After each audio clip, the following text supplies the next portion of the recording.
Welcome to the Mr. Beacon podcast. This week I am talking to Kevin Allart, who heads up healthcare at SATO. SATO are one of the major players in auto identification. They make tags and readers and printers.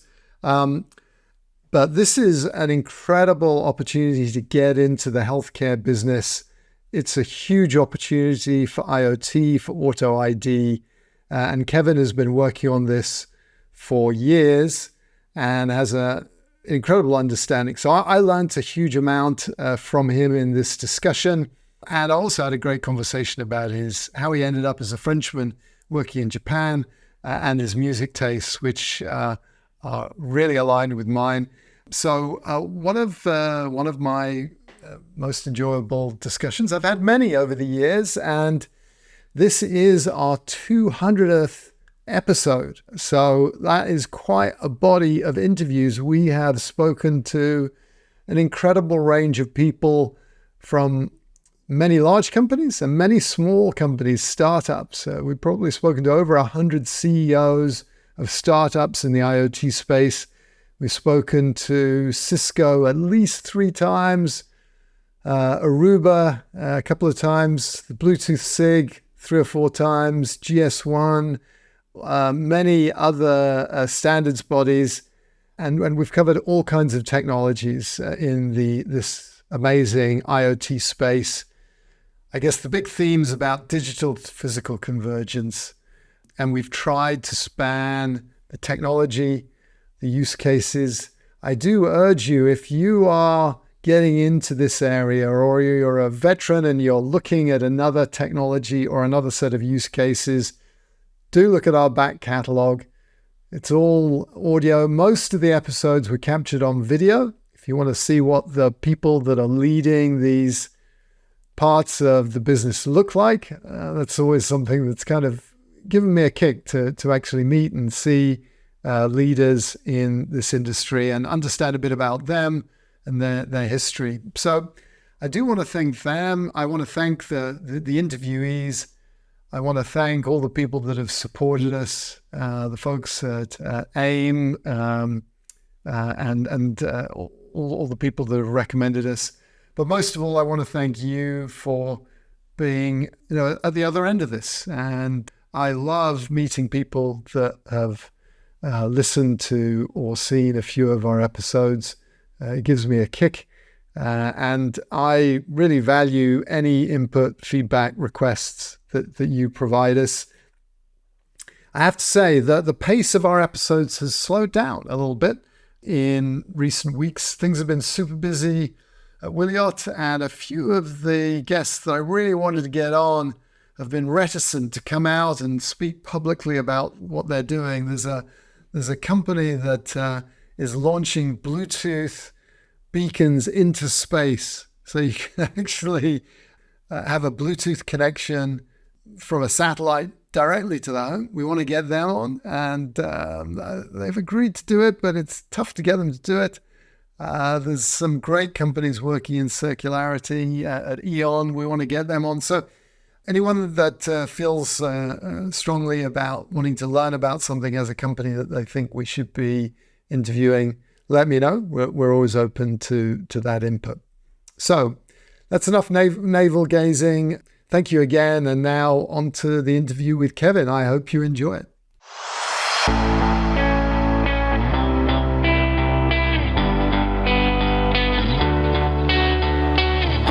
So Kevin, welcome to the Mr. Beacon podcast. It's a great pleasure to have you on.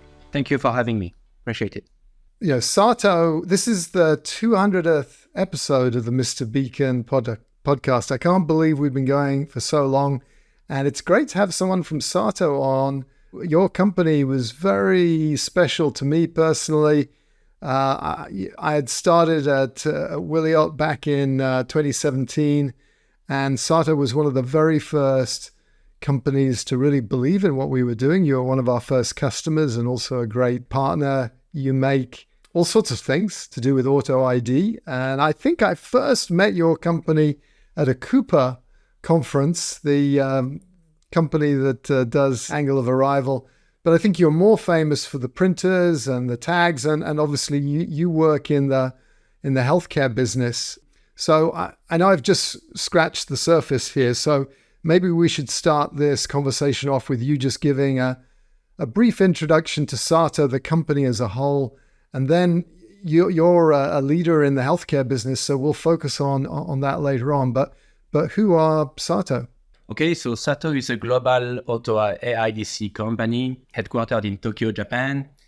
We are more than 80 years old. We started as a company using bamboo to actually do packaging, to package using bamboo to make sure that the parcels would be securely tied, fastened.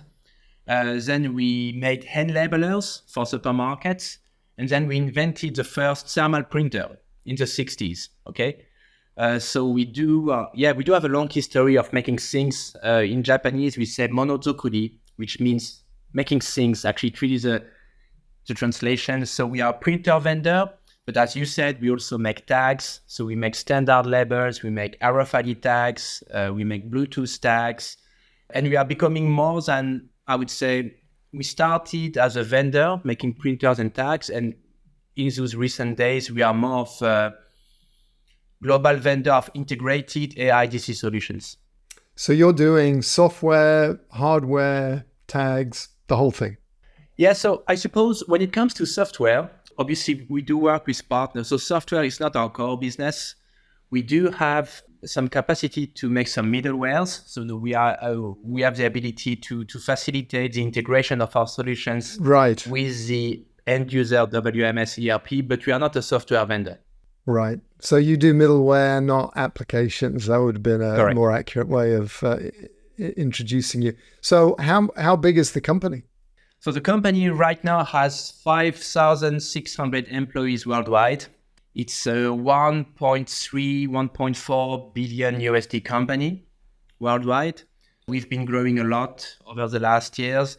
We have a physical presence in 26 countries, and we are doing business in more than 90, through our network of distributors and resellers. And what are the main drivers? What's kind of the main driver of revenue for the company? If you look at the revenue breakdown, it's roughly 30 to 35% is coming from the hardware, meaning from the sales of printers. Around 50% is coming from the labels, and the rest would be coming either from software or from support and maintenance services. Yeah, that's interesting. And I mean, you have a significant presence here in the States, don't you? You have some very large customers taking your labels and other products. Yes, the US is one of the biggest markets for SATO. If you look at the different regions, obviously Japan, we are number one, especially in healthcare. When it comes to hospitals, we have 70% market share in Japanese hospitals. So everywhere you go, if you are injured, you will see a SATO printer and a SATO wristband. Yeah. And then the second biggest market would be Southeast Asia, since we started internationally in Singapore more than 20 years ago, but the US is also very big. And so, full disclosure, I mean, this podcast, we cover things that are nothing to do with Wiliot. SATO is connected with Wiliot, so it's probably worth at least me talking about that. You and I don't work too closely together on this, but feel free to correct or add anything. But, one of the things that your company is known for is printers for RFID, and you've developed a printer that works with our battery-free Bluetooth tags, which is really important for certain use cases where you want to do association between a tag and some metadata that might be printed on a label. I think generally your printers encode data on the tag when it's RFID, but that's not how it works in the ambient IoT world, the Bluetooth world. Your printers will read our tags and do association in the cloud with data that then gets printed on the tags. And it basically comes to the same thing. You have a label that's got a auto ID tag and it's printed, and there's a link in the cloud between the digital product passport and there. But you're working with us with some very large customers in that space, and that's super exciting. And I've worked with some of your colleagues here on solutions, mainly in the Japanese market, with a whole range of different early customers in the retail and logistics space.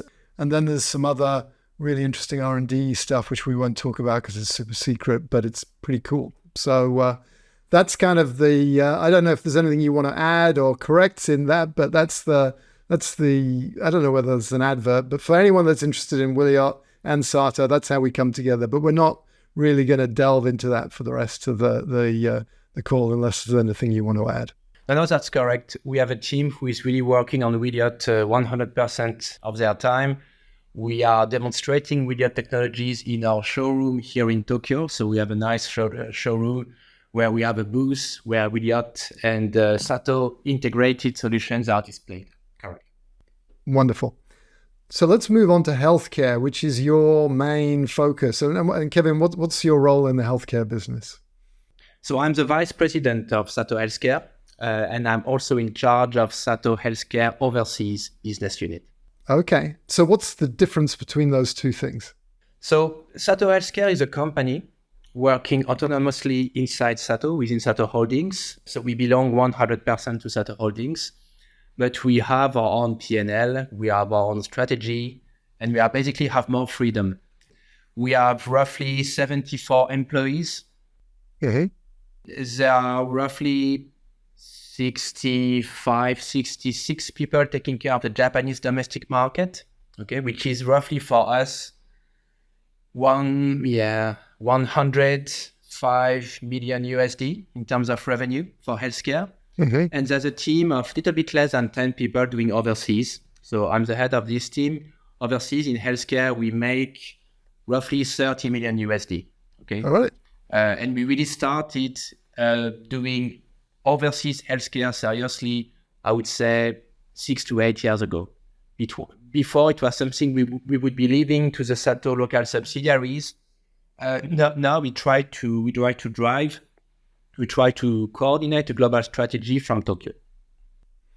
And so can you describe the product offering that's specific to healthcare, and does it overlap with the products that your colleagues in the main part of the business are developing? Sure. So in a nutshell, in healthcare, right now, as of 2024, 70% of the solutions we are pushing are RFID based. It can be UHF, it can be HF, can be using NFC. We do use a lot of NFC, I would say much more than the other verticals of SATO, much more than in food, much more than in retail or manufacturing. And the reason for doing that is because I believe we have some unique value in very specific segments, niches of the market. And I would like to use RFID technologies to push even stronger in the specific segments to become number one. So what do we sell? Obviously, we have printers, we have tags, we have labels. When it comes to hospitals, as I said, we have patient ID wristbands, which are, I would say, quite a big piece of our business if you look at it globally. But we also sell a lot of consulting services.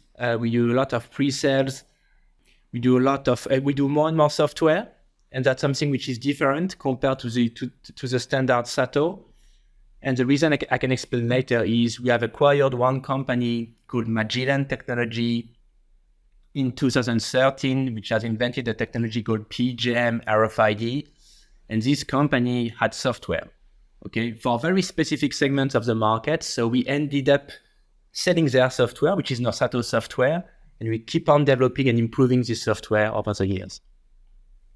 Very interesting. So you are a modest-sized team focused on healthcare, but you are leveraging a much larger team, a bigger portion of the 5,000 odd people who are creating these, a big portfolio of products and tags, but you're basically adding some healthcare specifics and also acting as a channel for that, I guess, that main product into healthcare. Is that fair to say? Yes, that's correct. So we are both a product management team, a strategic team, but also a key account team. So it means we are working on some midterm strategy. Right now, we just finished our midterm strategy So until for the period starting in 2024 until 2028. And now we are deploying this midterm strategy over what we call the group member companies, the SATO subsidiaries on site. So in Europe, in the States, in Asia, in Oceania. So we are not alone. We are 10 people here in Tokyo, but in each country, normally we have at least one person doing healthcare. So belonging to the local SATO. So in SATO France, we may have one person in charge of healthcare. In the US, we may have 2 persons. In Singapore, we may have 3. So we do have local contacts, local relays. And actually, we need those guys to be able to execute the strategy. So we work hand in hand. We work on the strategy here. We work on the weapons, on the product solutions we need. And then we work with our colleagues on site to actually execute and find the right business partners to build the ecosystem we need, region per region. It's just a great topic. I think, healthcare is obviously a massive market for all sorts of things, but for IoT, auto ID, RFID, I think it's a really lucrative market. So I think there's a lot we can learn from just observing what you're doing and how you're doing it. What are some of the biggest drivers of your business? What are some of the biggest opportunities, problems, use cases that are exciting you? Yeah.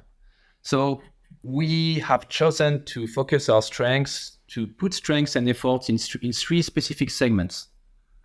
The first one is medical device. So the track and trace traceability of medical device. Maybe you are aware there's something called the medical device regulation, connected with the UDI, unique device identifier, where you need to apply a serialized GTIN on every single medical device to ensure a full track and trace. So if something happens during a surgery with some implant, you need to be able to tell who, when, and where that implant was produced. What country is this in place?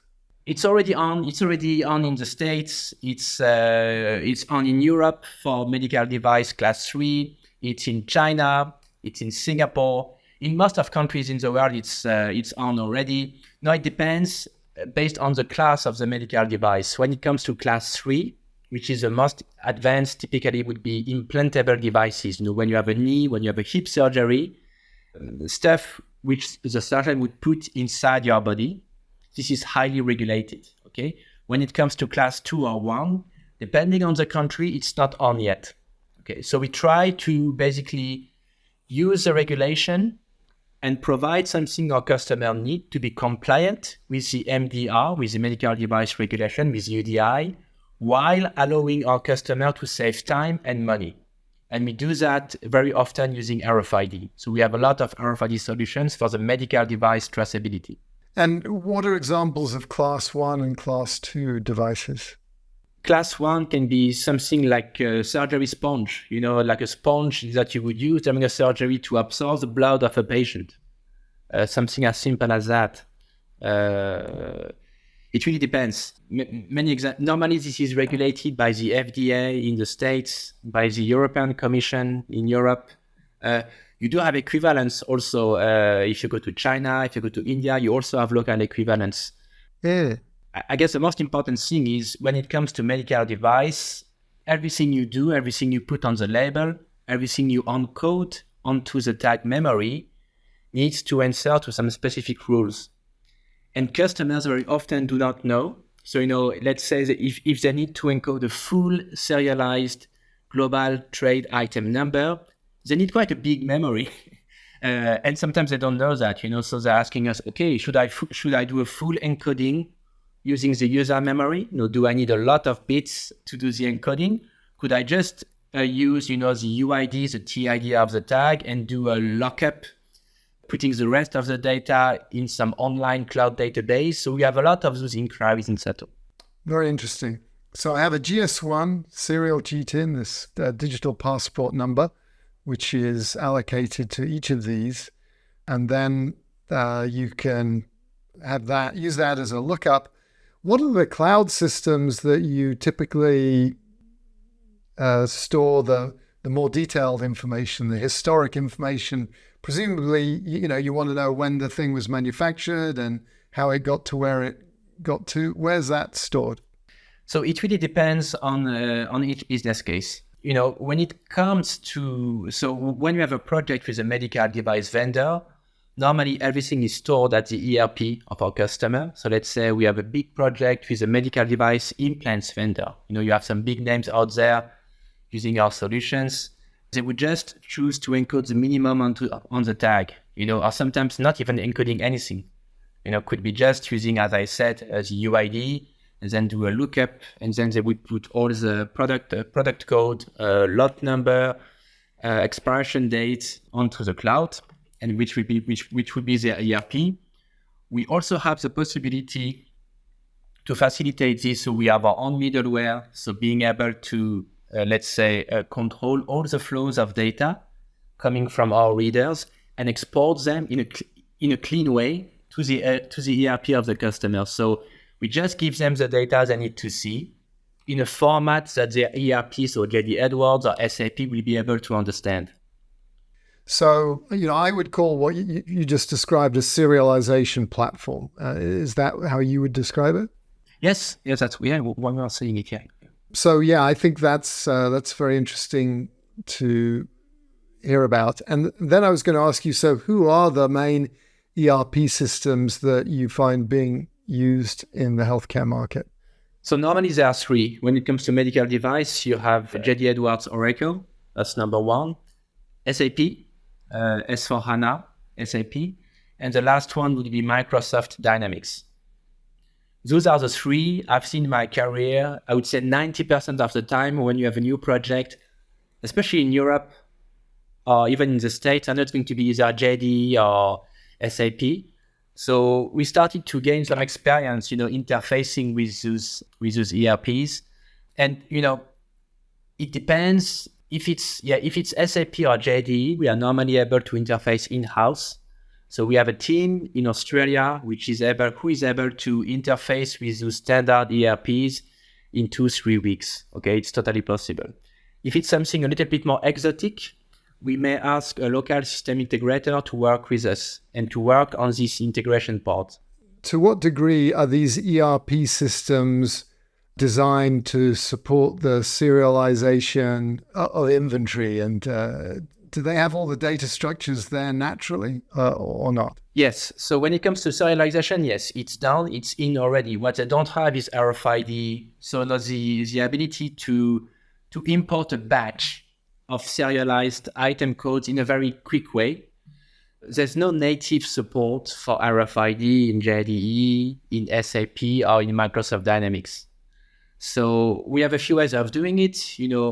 If you don't want to spend money, you can use a keyboard wedge application, and you would just be able to convert those RFID data into a language that, like if you were scanning a barcode, except you are sending maybe dozens of barcodes at the same time. But the most efficient way of doing it is to add a layer, as I said, to convert the information the ERP need in a language they can understand. Because, as I said, if you try to ask, very often we have customers asking us, okay, I want to do stock taking. I'm using SAP, S4HANA. Am I able to connect to S4HANA, sending RFID data? Even if it's UHF or HF, they're not able to do it. And the ERP vendor is not able to offer it either, or maybe they would, but it would cost millions.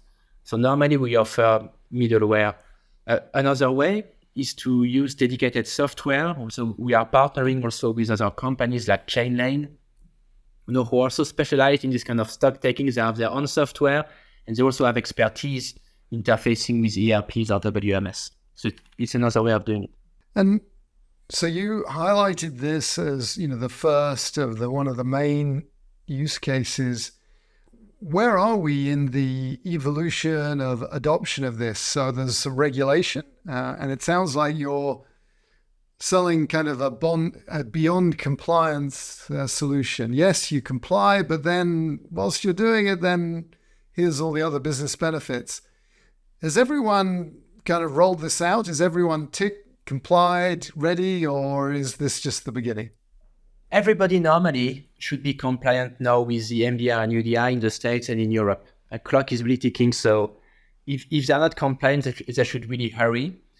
What we are trying to do is to tell them, okay, you need to be compliant, but in some specific parts of your business, there could be some improvement in your process, in your workflow, in terms of time and cost savings. Why don't you use this opportunity of the MDR, medical device regulation, to move to RFID? And there are some very specific parts of their workflow, processes where RFID can shine. So we try to identify those, as I call them, touch points, and to provide RFID, not for the whole supply chain. Sometimes it does not make sense, but from very specific parts, like in the reverse logistics, in this medical device world, for the implants, it's a reverse logistics, meaning they are shipping implants from the warehouse to hospitals for surgery. The surgeon typically would use maybe 20-25% of the implants he's receiving from the vendor. Why? Because the vendor is always sending multiple sizes. Let's say you have a hip surgery on the left side. The vendor would send 3 different sizes, small, medium, large. He would send both the left and the right side, just in case, So you have this kind of big kit coming to the hospital. The surgeon would just use maybe 20% of the implants coming, and the rest would be shipped back to the warehouse. So meaning in the warehouse, when the loan kit is coming back, they would need to scan those items and they would invoice what is missing, what has been consumed. And to do that, they used to do this with barcode, scanning one implant at a time, one by one. Now, as you can imagine, with RFID tunnels, they just push the tab through the tunnel and it's done in 5 or 6 seconds. So in terms of time savings, it's quite fascinating. You move from a 40 minutes intensive scanning process to a 1 minute process automatic scanning with automation. That's just one example. And what does one of those tunnels look like? Is it? So we can do it both. It depends on the items you are scanning. It depends where you do the tagging. We have customers tagging at source before sterilization, okay? Meaning they would apply the tag before the implant is sterilized using gamma rays or E-beam. And in that case, we have a technology we call PGM RFID, which is sterilization hardened. So it would be HF. If they tag after the sterilization in the warehouse, in the distribution center, you don't need to be sterilization hardened. You can just use UHF. Okay, so depending on the tagging scenario, you would use different tags and different tunnels. Okay, and so how big is a tunnel? A standard tunnel for orthopedic implant loan kit is 64 centimeters by 64 centimeters. Okay. So it can be integrated on a conveyor belt. It's just like I think it's around 1 meter long. And as I said, 64 by 64 in terms of the width and height. And how much do they cost if I want to buy one of these tunnels? If we talk about UHF tunnel, it's normally between 10 and 20K, 10 and 20,000 euro or USD. If it's PGM, it's a little bit more advanced in terms of technology. It's between 30 and 40,000 euros. Okay. And so that tells us a little bit about what the benefits must be to offset that. It's significant. It's the value of the time and presumably better accuracy as well. You're just going to get more compliance with one of these tools. That's correct. Better accuracy. And again, it comes to that technology. With UHF, there's a claim. It's always 99.9, 99.8, which is really true. When you look at it in practice, you barely achieve 100%. With the tech we have with PGM RFID, we guarantee 100%. So meaning you can really reliably, with a full peace of mind, scanning items, you're going to reach 100%. It's not only about accuracy, it's also about stock rotation. The faster you do it, the faster the kits you have received will be able to be shipped back again to hospitals. Meaning the stock you have does not sleep on the shelves. As soon as it is returned to the warehouse, it can be shipped back again to the customer. So this is how normally our customers save money. So how do you quantify the economics? So that's there's a personnel, there's the velocity of the supply chain, which translates to lower capital requirements in the supply chain. It sounds like it could get pretty complex. How active are you in helping your prospective customers figure out the ROI? Yeah, so normally what we would do before doing anything, we would go on site. At SATO in Japanese we say Genba Ryoku. It means literally the power to be on site in Japanese, and it's something we are told as soon as we enter the company. Okay, you need to be on site. Don't stay in the office. You need to be in the warehouse. You need to be at your customer. So this is kind of a lesson I heard from my early days in SATO. So before any project, we would do a POC, a pilot, which is quite standard in the industry, right? But this pilot can be between 1 month to 3 months, even sometimes 6 months, We just give the time to the customer he needs to understand where are the touch points, where he can save money, where he cannot, okay? And then we decide together where RFID can really shine, can bring benefits, both in terms of accuracy, but also for later in the process, where it can help them to do a faster reconciliation, faster stock rotation, higher customer satisfaction, and so on. So as you said, it's about allocating resources, so maybe before RFID, they had 3 guys. Also, they had night shift with a handy scanner doing the scanning of the items. With the tunnel, you just need 1 maximum. Sometimes if you have a conveyor belt pushing the tabs, you don't need anyone. It can be done in an automatic way. And same in the hospitals. If the hospitals has the same technology, it means that when you are shipping out the kit to hospitals, the vendor would send some advance shipping notice to the hospital. Hospital would know what to expect. And if the hospital, again, has RFID, and it doesn't have to be a tunnel, it could be a handy reader, we could do the inbound and the receiving of the kit in just a few seconds. And then it would avoid having any discrepancies or any claims. Yeah, you said, I made a booking, it's supposed to be 50 items, I just had 48. What happened to those 2 items? It very often happens. And with RFID, this is basically, when you have RFID at both points of the chain, this kind of issues, challenges basically disappears. So you have kind of automated shipping, automated receiving, and you can spot the discrepancies very quickly. How is the data transmitted between the shipper and the receiver, the distributor and the vendor and the hospital? Is it generally using EDI, or what is the mechanism?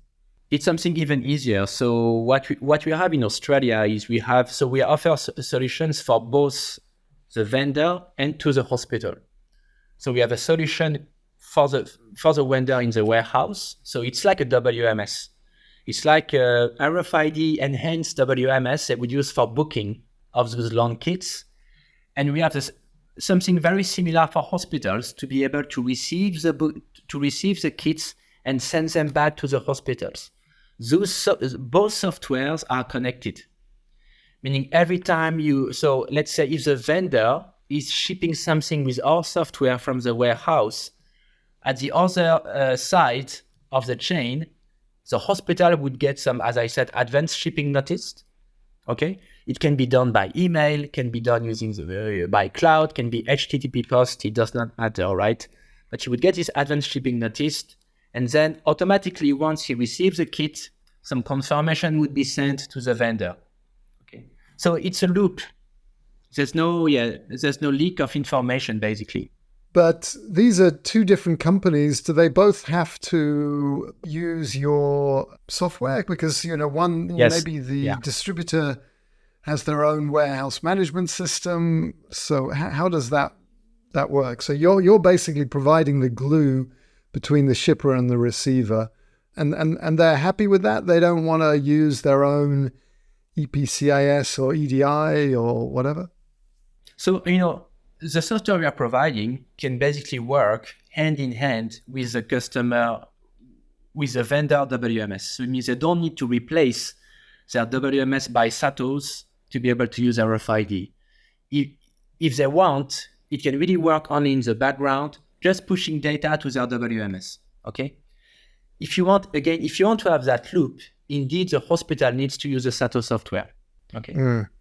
If they don't use the SATO software, we are still able to send this kind of advanced shipping notice by email. It's totally possible, but it wouldn't be the same. What we are being requested also right now, as you said, is since each hospital has a different hospital information system, it would take ages to make sure each hospital system is RFID ready. So we are being asked to use this keyboard wedge system I mentioned a few minutes ago. So the idea is they would just use their existing workflow, and they would do like if they were receiving our shipping items with just a barcode, with an SGTIN. Okay? That's the GS1 code, right?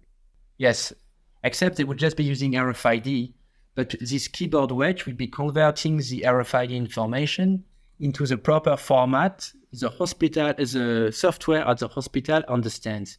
So if they do that, we just need to install like a small middleware or even a script on our readers, and then the software on their end can basically understand RFID.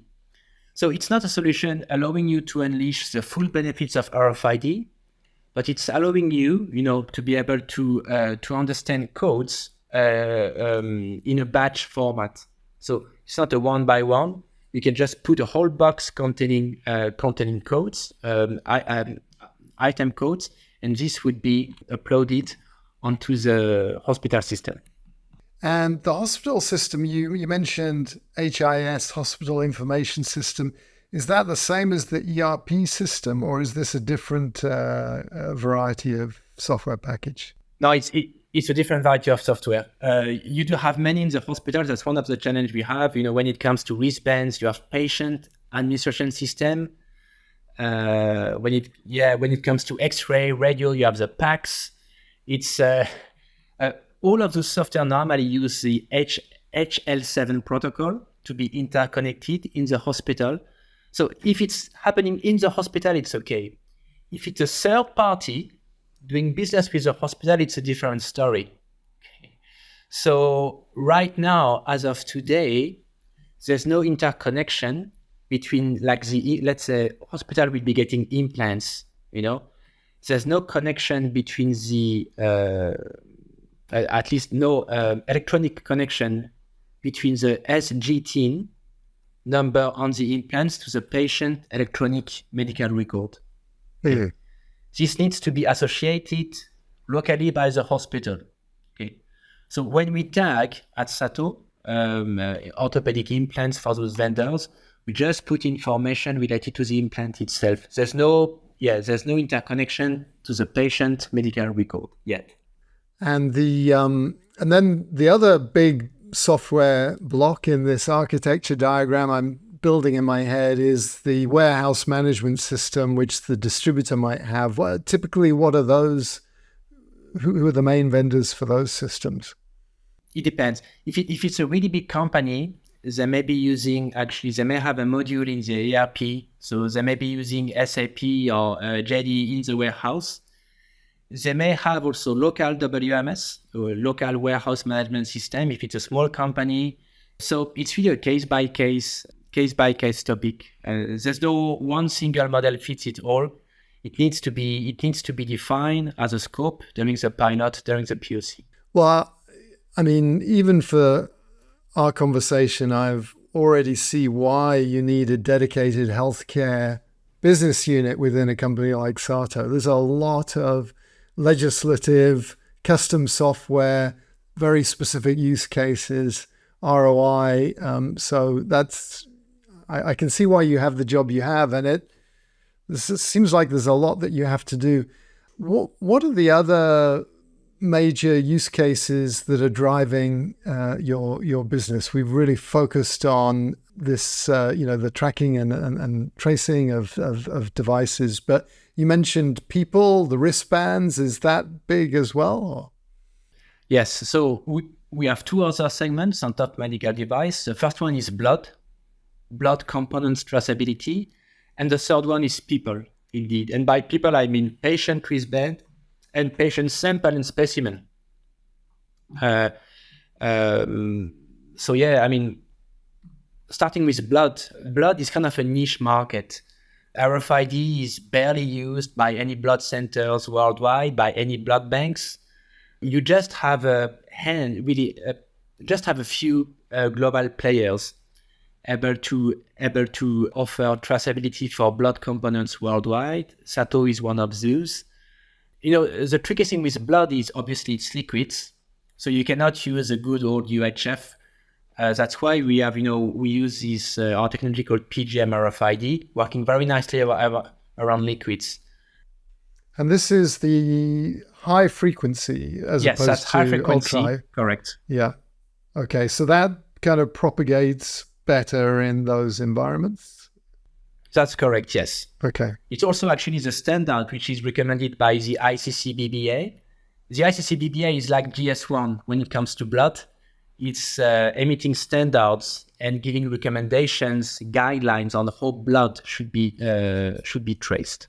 And why is it that it's such a niche market then? Is it just because it's technically very difficult, or is adoption fundamentally just very low? And I guess so far there was no really satisfying solutions, RFID solutions offered to blood centers. Meaning, they were always told, okay, RFID is working, but you have guideline A, B, C, D, E. You need to do it in a specific way, otherwise it won't work. Liquids, when you have pockets of blood stacked, tags facing each other, I think you can understand very quickly it's kind of a very tricky environment. Low temperature, frozen plasma being kept at -30, -35. Challenging topics for RFID, right? We are just starting, actually. We had our first success in blood with RFID, with HF 4 years ago, 2020, kind of a new story for us. But now we are seeing some good momentum. We have more and more blood centers and blood banks in hospitals asking us, okay, I have this inventory of blood components. I have a lot of wastage. If you keep a blood unit out of the fridge for more than 20 units, you need to trash it, right? At least you are supposed to, but it's quite some money. And obviously, if you talk about plasma, platelets, it's even more expensive. It's a very scarce resource. So you need to make sure you don't waste it. And because of this wastage topic, more and more companies are thinking, okay, how can I make my inventory smarter? How can I avoid sending people in my cold rooms, counting one blood unit one by one? Can I have smart shelves? Can I do batch reading when I ship blood, when I receive blood? Can I have smart fridges? Can I have smart freezers? Can I have smart agitators for platelets? All those topics are really coming more and more. Very interesting. And so lastly, the tracking of patients, there's got to be some sensitivity to that, right? To privacy and all that? Yes, that's a question we are often asked. So, when it comes to RFID in the wristbanding world, I think the shares right now of the technology are very low. I would estimate maybe less than 5% of wristbands projects worldwide are using RFID. 95 using UHF, maybe 5% with HF. I suppose one of the reasons is, again, it all comes to liquids, right? A human body is made of liquids, of blood. So just putting a standard wristband with a UHF inlay is not going to cut it. You need to have something special. Either you need to have a flag, so you need to keep some distance between the UHF inlay and the skin and the body of the patient, or you need to have a specific, shielding material to create again some kind of a barrier between your skin and the inlay. 10 years ago, it was quite tricky to do that at an acceptable price. Like in the blood world, we are seeing more and more solutions able to get a job done for low cost. When it comes to the privacy of patients, it vastly depends on the market. If you're talking about Europe, yes. Europe is a very sensitive market when it comes to patient information. It's, let's say, when you have a project, the IT team of the hospital is involved, the procurement team, and very often they have a compliance team who is also making sure that, let's say, if the wristband is going to be cut, is going to be picked by someone, is there any chance that the patient information could be leaked? Now, very often, as you can imagine, people just encode the minimum onto the patient wristband. They are mostly using it as a beacon, just to be able to track and trace the patient location in the hospital. And this is where it shines. With UHF, with the high range we have, 2 to 3 meters, you are able to see where the patients are standing in the hospital near real time. And then since you see their locations, you can basically allocate resources in real time. So let's say I have 10 patients in this waiting room. I can see that maybe I need to send one more nurse to attend those patients in the waiting room. Or let's say, okay, I'm in the restroom now. I just had surgery. You can see on your screens that I'm starting to walk around. Or maybe I'm not moving at all. Maybe something is happening, right? You send someone to the room to check. So more and more hospitals are not using UHF RFID wristbands just to scan, but to do flow management, patients' flow management, to optimize their resources and allocate their personnel resources in real time. This is how they use RFID wristbands more and more. And so what kind of readers are able to do that kind of tracking? This is not a handheld reader we're talking about. No, so it depends. It depends on the use case. Let's say if you have babies in the maternity incubators, okay, they need to spend maybe a few weeks in the incubators. You may use, so the nurse may have a handy RFID reader and may just go inside and wave it around and capture all the baby's IDs in just a few seconds. That's quite common, right? That being said, normally what we do is we place RFID UHF readers antenna at strategic locations through the wards. Can be on top of the door, to monitor what's in, what's out in real time on top of the door. Can be in the, as I said, in the restroom. Can be at the entrance of the surgery ward. And that normally is done with the hospital and with the system integrator. And to answer your questions, we are agnostic, so we work with any vendors on the market. We did a lot of projects with Impinge, but it could be with any other vendor. It does not need to. We know it's just using standard UHF protocols. So the brand you are using does not really matter. And what are we talked about the markets where there's a lot of sensitivity, but what are the markets where this is taking off, where presumably there's less sensitivity to the privacy issue? Well, I guess, in Asia, that's maybe they are a little bit less sensitive when it comes to those topics. So for me, markets like India, like Southeast Asia, where they have a growing population, are very promising in terms of penetration. We are just starting. But that being said, even in Europe, even in the old Europe, with the aging population, less and less nurses, right? You know how it is, less and less nurses, less and less staff able to attend to people who need it.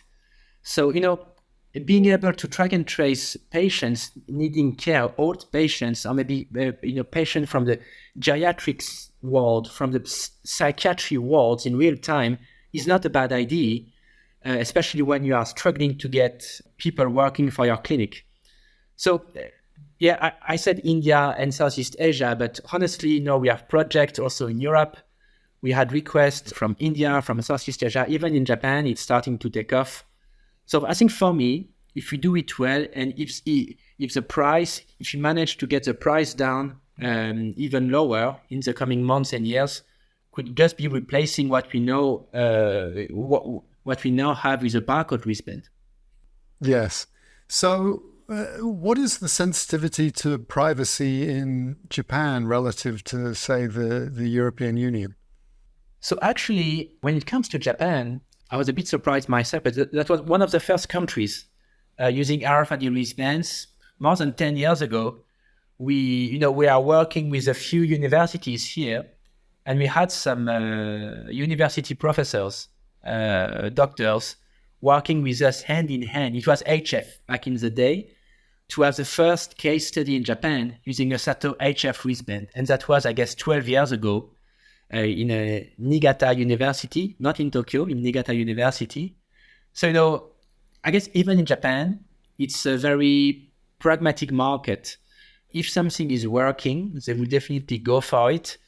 That being said, in Japan, it's a bit different. That in most of the world, the average time a patient is staying in hospital is less than 3 to 4 days. Quite, very quick, you need to get out, right? In Japan, can be up to 1 week. It's not unusual to stay 1 week, meaning since you stay longer, the type of wristband you wear is also different. We have more, I would say, premium products for the Japanese market, just because, issues like skin sensitivity, comfort are more important than price in some ways.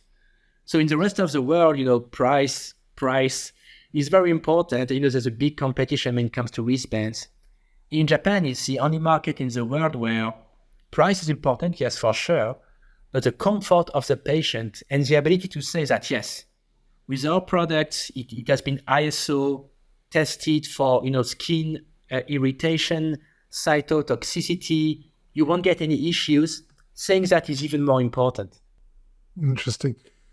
It's fascinating that the length of stay in Japan is longer, and why is that? Yeah, that's a good question. Honestly, I was quite surprised when I came here myself, coming from Europe, where we have huge queues in front of the, in the emergency department. In France, in Germany, in the UK, it's happening everywhere, right? More and more people are going to the hospitals, waiting hours. Terrible. In Japan, obviously, you do wait.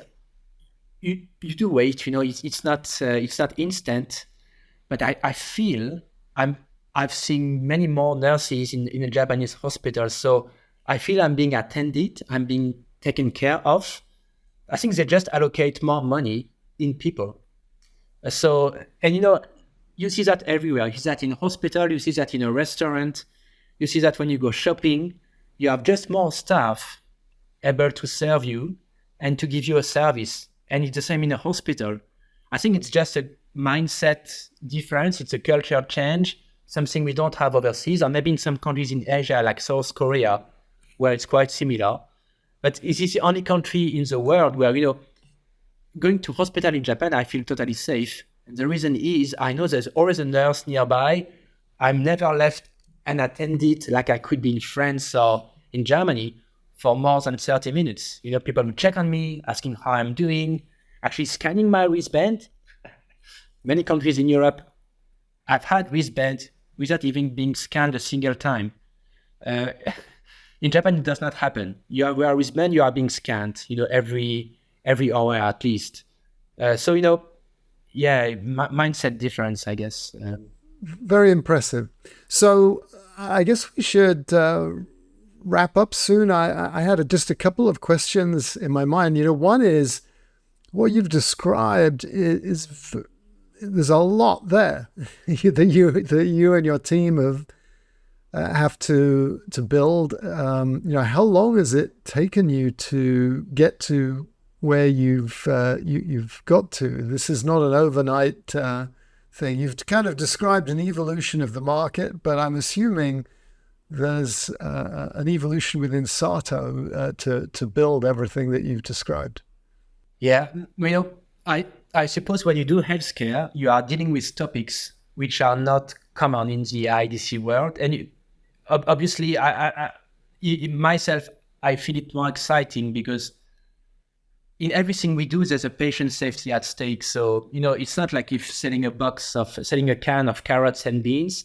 It's even when you are in the warehouse, that if you screw up at the end of the line, at the end of the chain, you have a patient, right? So if you screw up on the label for the medical device, if you screw up on the label for the blood bag, for the drug, for the pharmaceutical, somebody at the end of the line is going to suffer. So for me, that's a big motivation. So even if it takes longer, and it's true. And when you look at a medical device project, the lead time we have can be between 6 months to 2 to 3 years. Same for a blood center. You have many public tenders. It can take years to get where you want to be. So we really started selling. Selling wristbands overseas 20 years ago. We are getting there now, doing more UHF, maybe doing some Bluetooth in the future, doing some more smart wristbands, for the patients, able to monitor the vitals of the patient in real time. This is where I want to go. And in the medical device blood, we just started, as I said, 6 to 8 years ago. And now we are just starting to have finally large accounts trusting us. And those accounts trust is allowing us to do more, to improve what we do, but also to try to do untapped business, unexplored business as SATO. So I find this very exciting. And where's the biggest, what's the thing that excites you most about the future?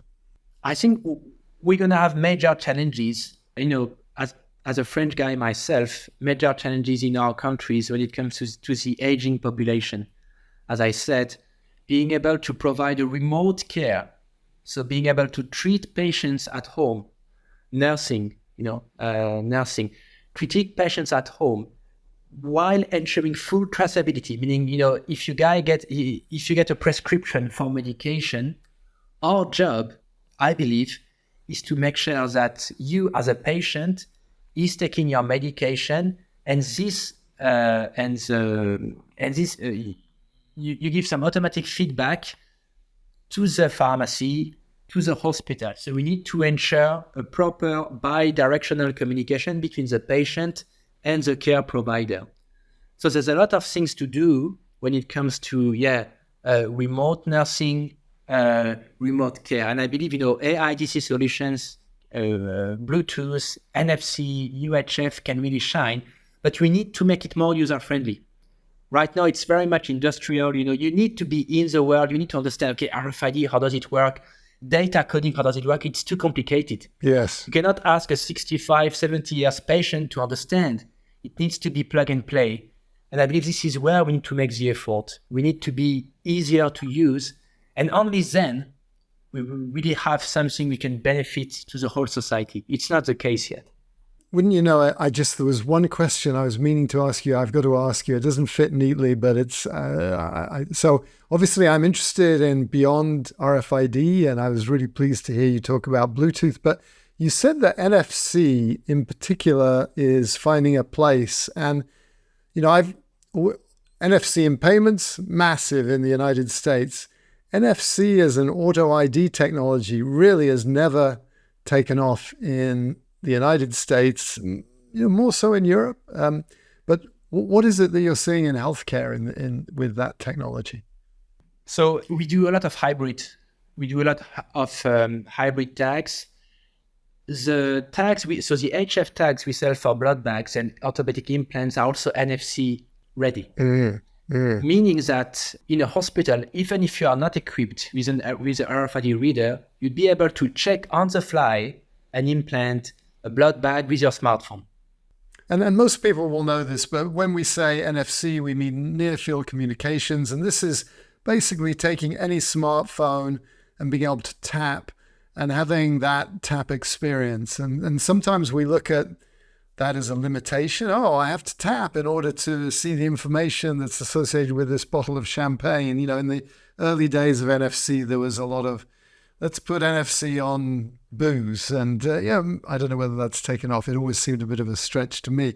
But there are times when you want that positive, affirmative selection and then the electronic data to be passed to your phone. So this is interesting. So blood bags, I can see that. You've got a dense set of items. You maybe do a scan and you can see, I've got 50 blood bags, but what about this particular one? That's where you want the tap experience, I'm assuming.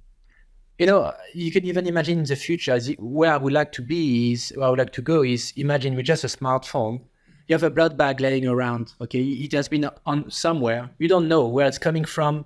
You don't know how long it has been out of the fridge. Imagine if you just tap it with your smartphone, you tap it and then you get, okay, I've been out from the fridge for 18 minutes. This is my current temperature. Okay. And you wouldn't use a QR code. You wouldn't use a QR code or a barcode because it might get iced over or something like that. Presumably that's That would be the Yes. obvious alternative. Yes, correct. Very good. And, again, if you start to talk about pharmaceuticals, about drugs, obviously having NFC ready product is an obvious benefit as a patient. Being able to check if the medicine you are taking is genuine, or is counterfeited. In some countries, like India, like Southeast Asia, in some countries, being able to do that and making sure that you are taking the right stuff is kind of a nice, I believe. So, for all those reasons, I see NFC as a plus. Now, for me, it's just a plus. It's something which is coming on top. Doing NFC for NFC, like you, obviously there are obvious limitations. But when it's coming on top of something we do already, providing even more value, yeah, I guess we would be stupid not to use it. Very good. And then what does it add to the cost of a tag if you have that type of experience? With the HF tags we are producing, it doesn't add anything. It's really part of the design. It was designed that way. With the HF PGM tags we are producing, it was designed that way. It's not something we don't have a specific process. It was, the chip was designed that way. Okay. But and that's what you meant by dual mode. I was thinking you would have UHF, where I have the benefit of, the range of the scanning, and I could tap. Are you seeing that combination as well? We are talking about it. Right now, we are not pushing any products UHF plus NFC. Okay. Yes, I mean, we do have some discussions. I'm exploring also, but again, as you said, before launching anything, I want to make sure we have a business case behind. Yes. It's not about saying, yeah, we have this, let's sell it. It's this box moving approach. We try to have a business case first, having a customer, okay, I could use your tags in this application. Let's do it together. Then I would go for it. Right now, we don't have anyone asking us for the specific needs of UHF plus NFC. Maybe in the future. Got it. Well, that was a little bit of a detailed rabbit hole, but I want to thank you, Kevin, for sharing so much information about what you are doing. There's a lot of interesting applications. You shared with us some of the business drivers that are impacting healthcare, something is a part of everyone's life. So I guess you're doing something that impacts the whole world in a very meaningful way. And I think this future where more and more of this healthcare gets administered in the home is a really interesting thing. So thank you for that. So Kevin, you're in Tokyo at the moment. Is that true? That's correct. Yes, I'm in Tokyo, in SATO HQ. I've got to ask you how you got there. Obviously not how you got to the office, although I actually am interested in how you got to the office and what it's like to commute in Japan. And, I'm a bit of an expatriate myself in a mixed up kind of way. I grew up in England, working in the States. And I'm constantly, every day, there's some kind of cultural thing that strikes me as odd or peculiar. And I can only imagine for you, it's like 2, 3, 4 times as much, because the Japanese and the French culture are quite far apart. How did you end up working in Japan, and why did you decide to do that? So starting in 2003, I was still a student in France doing my business school, and I had the option to spend 1 semester abroad. All of my mates and friends went to the States, I went to the UK, and I was the only one choosing to go to Japan. So I went to Tokyo University for 4 months. I really liked it, and I just wanted to be back. So after I graduated from my school, I started my career in Paris as a software product manager for 2.5 years. And then I just had the opportunity to fly to Japan again, but this time to work, not to be a student anymore. So I started as a business consultant for French small and medium-sized companies willing to invest in Japan. I used to be based in Yokohama for 4.5 years. And then I was basically headhunted by SATO. SATO came to me and said, okay, we are looking for foreigners able to speak both English and Japanese. Would you be interested? I had no idea what SATO was at that time. There are 2 SATOs in Japan. There's one SATO in auto ID and one SATO in pharmaceuticals. And most of Japanese people know the pharmaceuticals SATO because it's a big elephant always appearing on TV, but it was not that SATO, it was the other one, right? So I tried, I really liked it, and that's how I ended up working in Tokyo. So from 2010. So it's my 15th year in the company.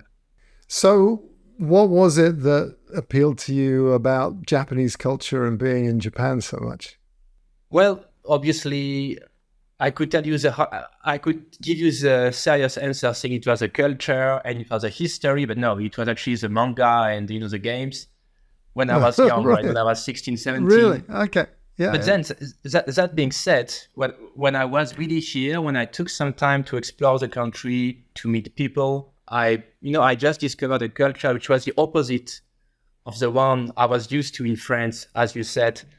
So it was kind of a culture shock, but I also found a place where I could, be myself and I could bring some value. And I believe, this country needs to have people acting as a bridge between Japan, which is, you have this kind of Galapagos culture in this country because it's an island and it's not that easy to fly from Japan to another country, whereas in France or even in the UK, you take the Eurostar, you're in Paris in 1 hour. It's not really the case here. So for us as foreigners, I see a real value to help and contribute to the Japanese society by working in a Japanese company. That makes sense. I mean, I've come from England where I grew up to America, but my kind of utility as a translator is somewhat limited. We grew up, English people are kind of experts in America. You could argue that Americans aren't experts in English people, but it makes sense how you would bridge that gap. So what's it like living and working in Tokyo? Do you live in Tokyo, or because it's an incredible city? Yokohama's a pretty incredible city as well, on the sea, and Yokohama is nice. Both were beautiful. Honestly, if I could choose, I would rather live in Yokohama because it's, as you said, it's near the sea. It just, less people. Tokyo is a very busy city. It starts, as you know, with the commuting hours. Early morning can be kind of a nightmare. It was today. We have heavy rains today in Japan, so the trains were packed, running late. And do they have the guys with the white gloves pushing you in the trains still? Is that a thing? Not in every station, but you have at least 4-6 attendants on each platform ready to push should you take too much time to get on board. So you need to be wary of your surroundings and quickly hop onto the train. That's amazing. And how long did it take you to become fluent in Japanese? I wouldn't say, you can always improve, right? But let's say to reach a comfortable business level, it took me approximately 5 years. I used to go to the Japanese school every morning. When I started here, my business consultant career in 2006, so between 2006 2010, I was studying nearly every day.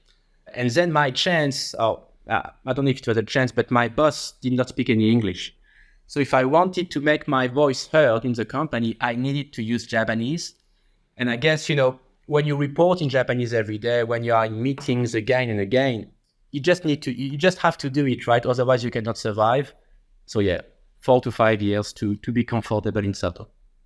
And you've been there 15 years. Do you still find, to what degree is there a gap between you and the rest of the people in SATO who are native speakers? When it's about in-company meetings, it's totally fine. We are on the same level.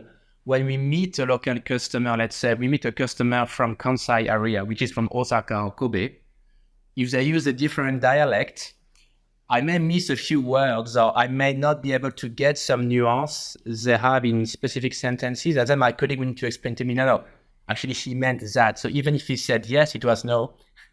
So sometimes I need to ask my colleagues to make sure I really understand when it's out of Tokyo. And so there's more than just an accent then? There's actually a different vocabulary? Yes, they do use a few different words. So it depends on people. You have many people who are born in Tokyo and who work in Osaka now.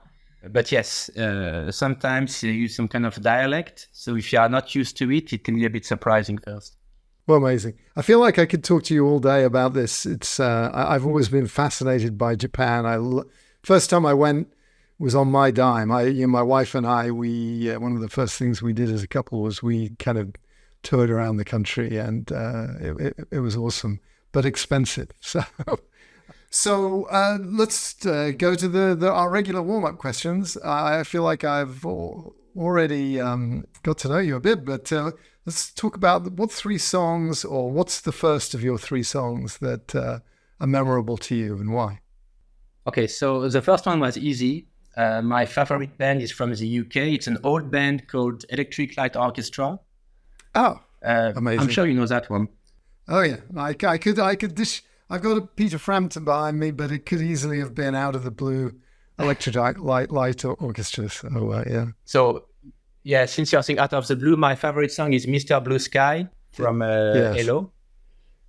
Yeah, what can I say? Obviously, I'm too young to have known that band when they were at the top. So my dad was a huge fan of Hello. He saw them in concert multiple times in France. And he used to listen to them, really very, very loud when I was 8 or 10. So I have those memories of, French summers filled with Hello songs from morning to the evening. So I guess it was only natural that I would like the band. So yeah, that's one of my favorite bands. And Mr. Blue Sky is it's a lovely song. It's I like the beat. I like the lyrics. I like the melody with Jeff Lynne. It's obviously always nice. So yeah, one of my favorite songs of all times, definitely. That's beautiful. Yeah, great that it has those family associations. And actually it does for me as well. I grew up in England and I had a close relationship with my grandmother. She was born at the turn of the century, so 1900. And I used to go around and I ended up redecorating her kitchen, building cabinets, putting them up. And she rewarded me with donuts and some money to buy a record. And I bought Yellow Out of the Blue. So 2 for 1, my memory and your memory. What's number 2? What's your second song?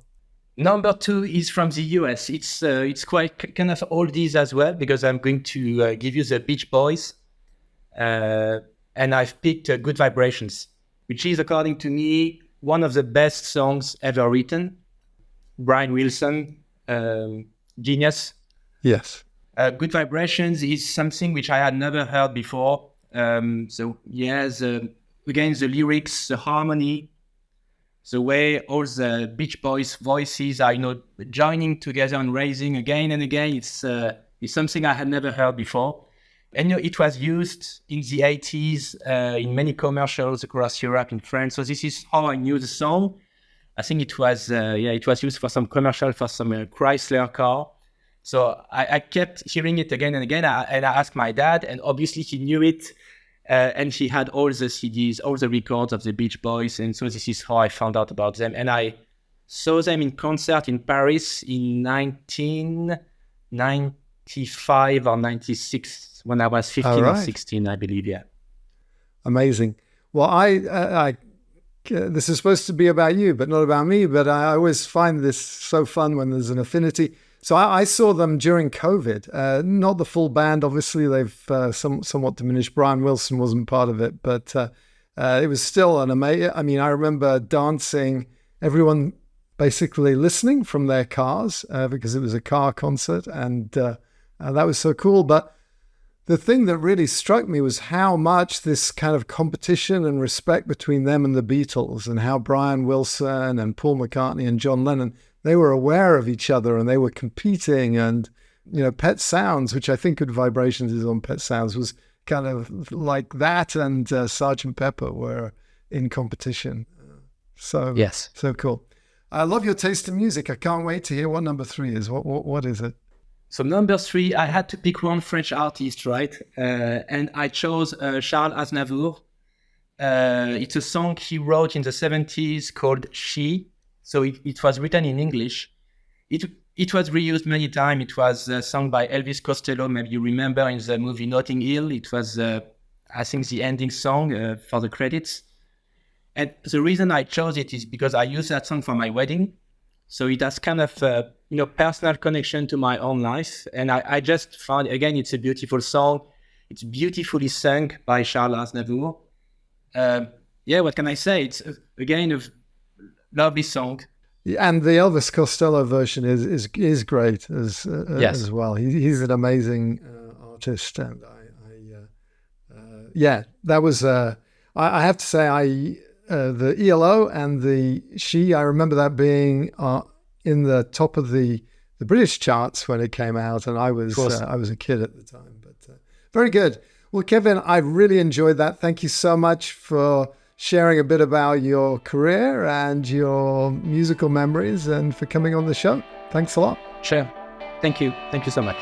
Thanks for watching this episode of the Mr. Beacon Ambient IoT podcast here on YouTube. You can listen to this episode on iTunes, Spotify, or wherever you get your podcasts. If you enjoyed it, please like and share this video. And be sure to subscribe for more videos. For more information about Wiliot, Ambient IoT, and IoT Pixels, head over to wiliot.com.